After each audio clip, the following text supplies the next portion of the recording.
Yan mga idol, another day, another bill. So kukuha tayo ng package ulit kasi meron ulit nag-purchase sa atin na taga Kalamba.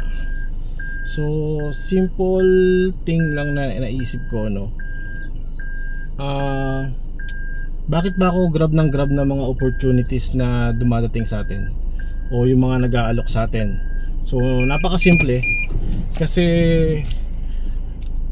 yung time na February 3 na-admit si tatay, so semi-private, sobrang mahal ng hospital. And then nagkaroon lang naman kami ng bill na umabot ng 1.1 million pesos. So yun, ganun kalaki yung inabot kasi na ano siya, tawag dito, ICU. So kasamang palad, kaming dalawa ng kapatid ko, wala kami parehas trabaho. So nakabakasyon ako, seaman po ako, pero yun nga lang, siyempre pagka yung bakasyon, tigil yung kita. So wala akong income. So parehas kami ng kapatid ko. So December ako umuwi. So imagine, halos 3 months, 2 months. So ubos na yung ipon ko, kasi syempre pag bumababa ako, sakto lang naman yung ipon ko para sa pamilya, pang araw-araw, gastos. So yun, hindi namin alam kung saan kami kukuha. Pero one thing na napansin ko, may tumutulong sa amin, 'di ba? Which is yung nasa taas o yung universe. Kung naniniwala kayo sa adrenaline rush, 'di ba? Na yung isang bagay, 'di ba, pag nasunugan ka, nabubuhat mo siya, or nagagawa mo isang ng bigla-bigla kasi nga kailangan mo. So nangyayari siya sa atin. So nag-activate siya ka yung time na yung eagerness o gigil ka dun sa mga bagay na kailangan mo makuha agad. Kagaya nung time na nasa hospital si tatay o na-admit, may mga gamot na kailangan kami worth 20,000, 30,000 every day. So hindi namin alam kung saan kami kukuha, kasi nga parehas kaming walang trabaho, and then wala din naman kaming maisanla or maibenta, kasi nga syempre ito kagaya itong sakyan, so loan siya. So yun ang nangyari. Pero nararamdaman namin na may mga taong tumutulong sa amin o may tumutulong sa atin para makuha mo yung isang bagay, kasi nga kailangan mo. So nung time na na-admit si tatay, ang nangyari pa sa amin, so pauwi kami ng Bicol. So ito yung nakakakilabot.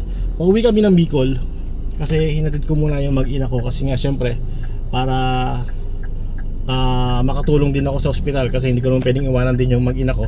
So walang mag-aasikaso. So dun time na yon, may kailangan akong asikasuhin sa Legazpi para kuhanin yung SID na requirements ko para makaalis ulit ako, no?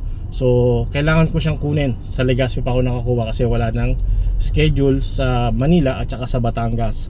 So ang nangyari nun, pauwi kami, ang hawak namin is saktong-sakto lang na gasolina pabalik, papunta doon at saka yung pabalik. So sakto lang, talagang sakto lang, as in sakto lang, pati pangkain sobrang sakto lang. So nangyari sa amin, bandang Del Gallego, sobrang dilim doon, walang tutulong, madaling araw, halos 12 AM na nun. So walang katao-tao, sarado na lahat. So nabuslot yung dalawang gulong, sumabog yung dalawang gulong ng sasakyan, isa lang ang spare ko. So that time talagang down na down ako, hindi ko alam kung saan ako kukuha, hindi ko alam kung anong gagawin, plus kasama ko yung mag-ina ko. Pero yun nga lang, nagulat ako, grabe yung tulong ng nasa taas. May nagpadala sa ATM ko, which is yung naripan namin sa ospital. So nagpadala sa ATM ko, plus may mga tao na tumulong, kagaya ng mga kapatid ng asawa ko. So may kinontak sila na bigla na lang dumating mga pulis, na sila yung tumulong sa amin doon sa lugar na yon para mapalitan yung gulong ko. So imagine guys, doon pa lang mararamdaman mo na kahit gaano kabigat na yung bagay na nangyayari sa'yo, dahil yung may kagustuhan ka, may tumutulong sa'yo. Kami ng kapatid ko kinikilabutan kasi kung ano yung kailangan namin sa ospital, na certain amount nakukuha namin, na alam mo yun, kahit wala kaming trabaho, na i-provide namin. Ibig sabihin, nararamdaman namin talaga na may tinutulungan kami na nasa taas ng universe, okay, ni God. So tinutulungan kami. So papaano ba siya nag-activate? So matagal na, ramdam ko yan, bata pa lang ako. Ramdam ko na activated siya sa akin. Pero yun nga lang, minsan hindi natin alam paano siya gamitin. So tingnan nyo di ba minsan kapag kailangan natin ng tulong kagaya sa ospital na sa akin ito yung bagay na napansin ko sa ospital. Kapag kailangan natin ng pera, kagaya nung pinaglabas kami ng 130,000 para dun sa maintaining ng hospital. So ang nakakagulat diyan, paano kami nakakapag-provide, 'di ba? Pero yun nga lang, 'di ba? Minsan may mga taong tumutulong sa iyo. Tayo grab ng grab kasi bakit kailangan natin yung pera Kailangan natin yung pera. Pero yun nga lang, end of the day, pagkatapos nun, nakuha na natin yung mga certain amount, 'di ba? Minsan struggle naman tayo kasi bakit? Minsan galing sa utang. Kasi nga nakuha natin siya ng ganung kabilis. 'Di ba? Susunod niyan, kailangan naman magbayad. Andun naman yung struggle natin. 'Di ba? Sa pagbabayad naman, paano natin siya babayaran? So which is napansin ko na minsan meron kang hinihiling na isang bagay, which is yung pangarap mo, yung dreams mo. 'Di ba? Na minsan kasi naisip ko hindi yata pera yung binibigay sa atin yan para makuha yung dreams, which is yung mga opportunity o yung mga tao na lumalapit sa iyo para bigay sa iyo yung opportunities para makuha mo yung pangarap mo, 'di ba? Which is kung sa utang o sa dun sa bagay na kailangan mo on the spot, na ang nangyayari, grab now and then struggle later. What if yung dreams is struggle now and they enjoy later? Ibig sabihin, kailangan mo muna siyang paghirapan.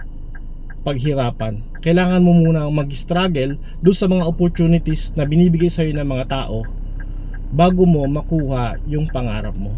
So sobrang nakakakilabot. Hindi ko alam bakit din pumasok sa utak ko o sa isip ko yung mga bagay na idea na to, kasi noon pa lang alam ko na may tumutulong sa amin. So yun nga lang, hindi natin minsan alam paano siya i-divert, 'di ba? Dun sa kailangan mo ngayon, na which is mag-struggle ka, at dun sa kailangan mo mag-struggle pero makukuha mo yung bagay na pinapangarap mo. Kaya guys, kung bakit ito yung reason kung bakit lahat ng opportunity na dumadating sa akin, grab lang ako ng grab, 'di ba? So baka mamaya may mga tao na kumakatok sa iyo, binibigyan ka ng magandang opportunities, tayo naman ignore kasi hindi natin alam yung pala yung opportunities na kailangan mo para makuha mo yung bagay na mga pinapangarap mo.